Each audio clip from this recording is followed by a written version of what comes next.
नमस्कार, आपलं स्वागत आहे. आयकॉन स्टील प्रस्तुत बिल्ड आयकॉन या उपक्रमामध्ये आम्ही आलो बुलढाण्यामध्ये आणि माझ्यासोबत आहेत यंग इंजिनियर रामेश्वर शेवाळेजी, ज्यांनी फक्त इंजिनिअरिंग तर कंप्लीट केलं, त्याप्रमाणे त्याचबरोबर त्याच्या जोडीला सगळ्यात महत्त्वाचं इंटिरियरचं पण एक स्पेशल कोर्स केला आणि आता रेसिडेन्शियल प्रोजेक्ट्समध्ये त्यांची चांगली वाटचाल चालू आहे. या सगळ्या प्रवासाबद्दल, अनुभवाबद्दल आज आपण त्यांच्याशी बोलणार आहोत. सगळ्यात पहिला प्रश्न ते म्हणजे तुमची शैक्षणिक पार्श्वभूमी कशी होती? म्हणजे शाळा कुठली होती? कॉलेज कुठलं होतं? आणि सगळ्यात महत्त्वाचं म्हणजे सिव्हिल इंजिनिअरिंग हे करण्यामागची प्रेरणा किंवा प्रेरणास्थान कोण होतं, ज्यांच्यामुळे तुम्हाला असं वाटलं आपण या फील्डमध्ये यावं? माझं जवळपास 12वी पर्यंतचं शिक्षण लोणारलाच झालं आणि त्याच्यानंतर मी इंजिनिअरिंगसाठी जे मला आता फील्ड चूज करायचं होतं, तर ते माझे जे मामा आहेत, विजय मापारी, तेही इंजिनिअरच आहेत. आज काही कारणास्तव त्यांना बाहेरगावी जाण्याचं काम पडलं. त्याच्यामुळे ते काही हजर नाही राहिले आज आपल्या कार्यक्रमासाठी. तर ते माझी खूप मोठी प्रेरणास्थान आहेत, की ज्यांच्यामुळं मी ही फील्ड चूज केलेली आहे. ज्यावेळेस मी छोटा होतो त्यावेळेसपासून मी त्यांना बघतो. सिव्हिलमध्ये खूप म्हणजे जे काही आपण काम करू शकतो, ज्यामुळं आपण समजा लोकांना आपल्याला जे पटतं, आपण ते लोकांना समजून देऊ शकतो. ती एक फील्ड मला वाटली म्हणून मी ती चूज केली आणि त्याच्यामागचं प्रेरणास्थान एक माझे मामा आहेत विजय आसुरजी मापारी. बरोबर. आणि मग इंटिरियरच्या डिप्लोमाबद्दल? इंटेरियरचं मी जवळपास म्हणजे आता 2016ला मी पास आउट झालो, तर त्याच्यानंतर 3 वर्ष मी वर्किंग केलं. 2018-19 1 वर्ष वर्किंग केलं. 1 वर्षात वर्किंग केल्यावरती मला समजलं, की आपण आता लोकांना याच्यासोबत इंटिरियर पण हवंय. तर आपण काय करतो, ज्यावेळेस आपण प्लॅन देतो, प्लॅन दिल्यानंतर मग 1-2 वर्षांनी लोकांना इंटिरियर करायचं असते क्लायंटला. तर ते इंटिरियर म्हणजे इंटिरियर जर दिलं, तर त्यांचं नुकसान जे कमीत कमी होईल, वॉल डिमॉलिश करणं, पेंट करणं, जिथं अप्रॉक्सिमेट डिझाइन लागतं, त्या डिझाइनच्या हिशोबाने मग मला ते आठवलं, की म्हणून मी ते केलेलं आहे. Okay, okay. सो आता काही तांत्रिक प्रश्नांकडे येऊया. हां, बोला. त्यातला पहिला प्रश्न म्हणजे असा आहे, की आता तुम्ही या काही वर्षांमध्ये बघितलं असेल, या क्षेत्रामध्ये अकुशल कामगारांचं प्रमाण फार मोठं आहे. तर अशा अकुशल कामगारांबरोबर काम करणं हे कितपत धोकादायक आहे आणि तुम्ही कशी ती परिस्थिती हाताळता? आमच्या तिकडे जवळपास सकाळी ज्यावेळेस आता साईटवरती सुपरव्हिजनसाठी जातो, आज दिवसभरात त्यांना काम सांगायचंय. तर तिथं उभं राहून मी पहिले एक काम करून घेत असतो आणि तेच काम कंटिन्यू पुढं करण्यासाठी सिमेंटचं प्रपोर्शन किंवा आपलं आता समजा ज्यावेळेस आपल्याला काँक्रिटिंग करायचंय, त्यावेळेस M20 grade, M25 grade, M15 grade हे कसं हे करता येतात. मी त्याच्यावरती जास्त भर देऊन तिथं उभं राहून मी त्यांच्याकडून करून घेतो, की त्याच्यामुळे त्यांना हे जवळपास हँडल होईल, की ह्याच्यामध्ये इतकं प्रमाण असते, त्याच्यामध्ये तितकं प्रमाण असते. त्या हिशोबाने मी ते त्यांचं जे काय म्हणतात त्याला, जे शिक्षित नसतात, त्यांना नॉलेज नसतं, तर त्याचं मी त्यांना न शिकण्यापासून जे आपल्याला येतं, त्या हिशोबाने मी त्यांना तेवढं ते हे करून देतो, बरं. शिकवतो. दुसरं, या क्षेत्रात आता तंत्रज्ञानाची पण तुम्हाला फार मदत होते. हो. आणि त्यामुळे काम सोपं झालंय, सोपं झालं. वेळ पण वाचतो, पैसे पण वाचतात. तर तंत्रज्ञानाची मदत आजकाल कशी होते आणि त्याबद्दल काय सांगाल? सॉफ्टवेअरच्या सॉफ्टवेअरमुळं खूप काम सोपं झालेलं आहे बघा. सॉफ्टवेअरमुळं असं काम झालेलं आहे, की आता ड्रॉइंग जर करायची असेल, तर ड्रॉइंगसाठी कमीत कमी वेळ लागतो. 3D साठी खूप मोठे सॉफ्टवेअर चाललेत. तर त्याच्यामुळे आपला टाईम वाचतो, की ज्याच्यासाठी आता पहिले 7-7 दिवस लागत होते, की ते आता रिड्यूस होऊन कमीत कमी एका दिवसात 3D वगैरे मिळतंय. त्याच्यामुळं टाईम जो आहे, तो एकदम कमीत कमी टाईमात आपण जास्तीत जास्त त्याचं युसेज होऊन आपलं काम कंप्लीट करू शकतो. बरं. दुसरं, रेसिडेन्शियलमध्ये काम करताना तुम्हाला एक जाणवलं असेल, ते म्हणजे बऱ्याचदा कस्टमर असं म्हणतो, की माझं बजेट कमी आहे, इतक्यातच बसवून द्या. आणि एक इंजिनियर म्हणून तुम्हाला वाटत असतं, की चांगलं दर्जेदार बांधकाम व्हावं. तर अशा वेळेला दर्जा आणि ते बजेट या दोन्हीची सांगड कशी घालता मग तुम्ही? त्याची सांगड तर मग त्यावेळेस जे अफोर्डेबल असतं त्याच्या हिशोबानं आपण ते काम करतो आणि ज्यावेळेस स्टीलचं जे आहे, स्टीलचं प्रमाण कमी करून देतो, की जेणेकरून त्यांच्या बिल्डिंगचं पण ते प्रेशर व्यवस्थित राहिलं पाहिजे, बिल्डिंग पण व्यवस्थित मजबूत झाली पाहिजेत. त्याच्यानंतर आता समजा ब्रिक्स वापरायचे आहेत, ब्रिक्समध्ये आता त्याचं ब्रिक्सची क्वांटिटी किती लागणार आहे, त्या हिशोबाने आपण ए-ए-सी ब्लॉक वापरतो. ए-ए-सी ब्लॉक्स वापरले, सँड जी आहे, तर सँड आपल्याला कॉस्टली जर मिळत असेल, तर सँडच्या ऐवजी दुसरं क्रश सँडमध्ये काम करू शकतो किंवा मग केमिकल्समध्ये आपण ए-ए-सी ब्लॉक वापरले तर केमिकल्समध्ये काम करू शकतो.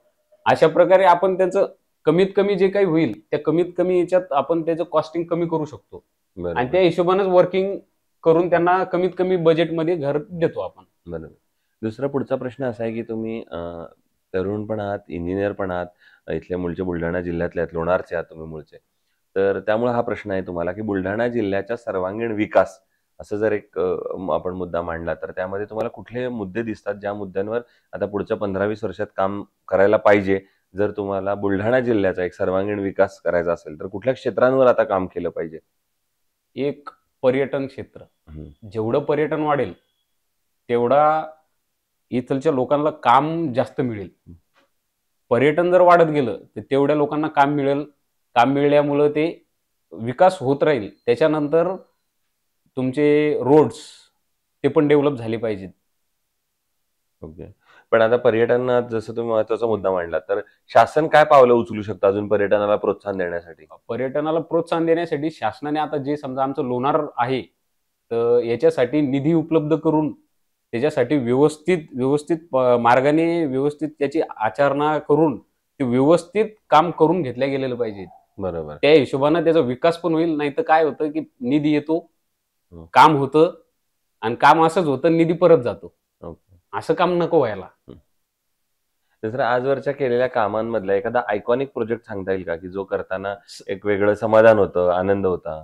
सध्या मी एक प्रोजेक्टवर वर्किंग करतोय. क्लायंटचं नाव आत्माराम जायभाई आहे. त्यांनी मला फुल परमिशन दिलेली आहे. तुम्हाला जे वाटेल ते तुम्ही करू शकता. मी त्यांचं जवळपास आत्तापर्यंत 2 ते 3 लाख रुपये त्यांची सेव्हिंग केलेली आहे. हं. की त्यांचं काम ब्लॅक कॉटन सॉईलमध्ये होतं. मी त्यांचं पूर्ण सॉईल एक्सकॅव्हेशन केल्यानंतर जर आपण ज्यावेळेस आता काय म्हणतात त्याला सोलिंग करतो, तर सोलिंगसाठी मी एक वेगळा पर्याय केला होता, की फक्त जिथं त्यांचे कॉलम्स येत आहेत, आपली फुटिंग येते, त्या फुटिंगच्या ठिकाणी सोलिंग केलेली आहे. सोलिंग करून त्याला आजूबाजूनं आपल्या स्ट्रिप्स मारून त्याला काँक्रीट केलं. त्याच्यानंतर त्याच्यावरती फुटिंग उभी केलेली आहे. आणि ती जे सोलिंगचा खर्च आहे, मग ते राहिलेलं जे आहे, तर आपण त्याचे तिथं एक हे वाचवलेलं आहे आणि मजबुती जितकी देता येईल, मी त्या हिशोबाने त्याच्यावर वर्किंग चालूच आहे. हं. हं. हा झाला आयकॉनिक प्रोजेक्ट आणि असा एखादा प्रोजेक्ट जो करताना काहीतरी अडचणी आल्या, समस्या आल्या, प्रॉब्लेम आले आणि किंवा आव्हानं आली आणि त्या प्रॉब्लेमवर तुम्ही कशी मात केलीत? सोल्युशन कसं काढलं? असा एखादा अनुभव? सध्यापर्यंत तर नाही आला तसा. कधी कामगारांच्या बाबतीत, कधी नाही. निसर्गाच्या बाबतीत, कधी टेक्नॉलॉजीच्या बाबतीत काहीतरी काढती अडचण? निसर्गाच्या बाबतीत आलेलं आहे. मी रिसेंटलीच एक प्लास्टर करत होतो, त्यावेळेसच आलेलं आहे. बरं. काय घटना होती आणि तुम्ही कशी मात केलीत त्याच्यावर? त्याच्यावरती मग ते लेबरनीच हँडल केलेली आहे जवळपास. मला फक्त कॉल आला होता, तर मी त्यांना म्हटलं, "आपल्याजवळ जे काही साहित्य असेल, त्या साहित्याचा वापर करून ते जेवढं काम झालेलं आहे, त्याचं नुकसान न होता तुम्हाला कसं ते बचाव करता येईल ते तुम्ही करा." तर ते लेबरनीच केलं जवळपास. Very good, very good. त्यामुळे तुम्हाला लेबरला पण तुम्ही व्यवस्थित सांगून ठेवलेलं, व्यवस्थित की सांगून ठेवलेलं आहे. मी पूर्ण स्किल म्हणजे ज्यावेळेस समजा आता मी साईटवरती गेलो, मी जवळपास सकाळी जर गेलो तर मी 12 समजा 11 वाजता जर तिथे गेलो तर मी जवळपास 1 वाजेपर्यंत साईटवरच असतो. साईटवर पूर्ण वर्क करून घेत असतो मी. बरोबर, आणि मग बरोबर. त्याच्यानंतर राहिलेलं काम मग ते त्यांच्या हिशोबाने करून घेतात. बरोबर. या क्षेत्रात आता जे तुमचे मित्र येत आहेत, पुढचे ज्युनियर्स येत आहेत, तर त्यांना काय सल्ला द्याल तुम्ही एक सीनियर म्हणून या क्षेत्रात येण्यापूर्वी? सीनियर म्हणून जेवढं तुम्हाला साईट वर्क होईल, ज्यांना साईटवरती वर्क करायचे त्यांनी साईटवरतीच वर्क करा. ज्यांना ड्रॉइंगच्या संदर्भात जर ऑफिसलाच वर्क करायचं त्यांनी ऑफिसवरतीच करा. दोन्ही मिसमॅच करू नका. बरं.